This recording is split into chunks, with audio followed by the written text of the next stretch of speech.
मैं मेरी लाइफ की पहली इंटरनेशनल ट्रिप पे गई हूँ और वो भी सोलो। तो जैसा कि मैंने पार्ट 2 में तुम लोग को बताया कि मैं इंस्टाग्राम में बहुत सारे इन्फ्लुएंसर्स को देख के मैंने एक आइटिनरी बनाई और वही आइटिनरी लेके मैं सीधा वियतनाम चली गई। पर मेरे पास 0 कैश था वियतनामीज करेंसी में। मेरे पास इंडियन कैश था पर वियतनाम करेंसी में 0 कैश। और मैंने ग्रैब बुक कर ली। जैसे कि इंडिया में ओला उबर चलती है वैसे ही वियतनाम में ग्रैब चलती है। तो मैंने ग्रैब में मेरा कार्ड दे दिया और मेरे कार्ड में इंटरनेशनल ट्रांजैक्शन एनेबल है। तो मैंने सोचा मेरा पहला ट्रांजैक्शन ऑनलाइन हो जाएगा, ठीक है कोई बात नहीं, वहां जाके मैं करेंसी एक्सचेंज कर लूंगी किसी लोकल ज्वेलरी शॉप में, जैसा कि मुझे इन्फ्लुएंसर्स और ट्रैवलर्स ने बताया था। मैं मस्त फुल ऑन कॉन्फिडेंस में बैठ गई और जैसे ही मेरा होटल आया मेरा ग्रैब ड्राइवर कहता है मनी। मैंने कहा ऑनलाइन ऑनलाइन, वो कह रहा है कैश कैश। उससे अपने फोन में दिखाया, उसमें लिखा कैश। मैंने मेरे फोन में चेक किया, उसमें लिखा पेमेंट रिकॉर्डेड एज कैश। उस सिचुएशन में मेरी पहली बार फटी, मुझे कुछ समझ में नहीं आया तो मैं पूरी ब्लैंक हो गई। फिर सामने से एक गार्ड भैया आए। मैंने कहा हाँ गार्ड भैया अच्छे होते हैं, जैसे हम इंडिया में ऑनलाइन पे कर देते हैं वो हमको कैश दे देते हैं, ऐसे ही मैं उनके पास गई। मैंने कहा कि मैं ये बगल वाले होटल में रुकी हूँ, can you pay me, can you give me cash, I will give you back, I will come back, I will give you. पर ऑब्वियसली कोई टूरिस्ट पे क्यों ही भरोसा करेगा, कोई टूरिस्ट पे क्यों ही भरोसा करेगा, उन्होंने साफ मना कर दिया। फिर पता नहीं वो ड्राइवर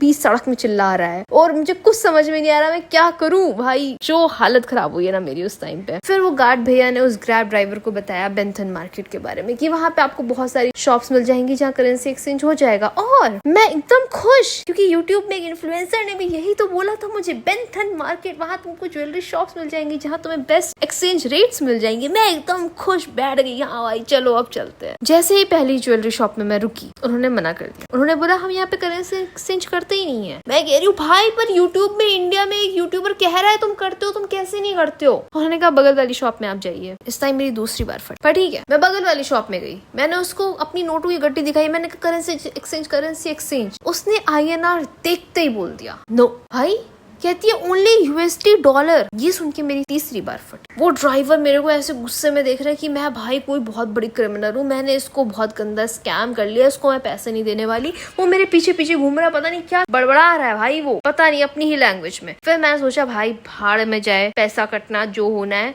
ठीक है, मैं सीधा जा रही हूँ ATM में, मैं कैश मैंने निकाला मेरा international transaction enabled visa card और मैं गई सीधा ATM की तरफ। ATM out of service. यहाँ मेरी चौथी बार फट और ये जो फटी ना भाई इसके साथ मेरे पसीने जो छूटे हैं मैं बता नहीं सकता। मैंने वहाँ पे एक ऑस्ट्रेलियन कपल चलता हुआ आ रहा था, मैंने उनसे बोला, मैंने उनको इंग्लिश में एकदम फ्लुएंट इंग्लिश में समझाया। वो कहते हैं वी डोंट कैरी कैश। मैं कहा ब्रो तू एक फॉरेन डेज ट्रैवल करने आया है और तेरे पास कैश नहीं है, तू भी मेरी तरह चूक दिया है क्या।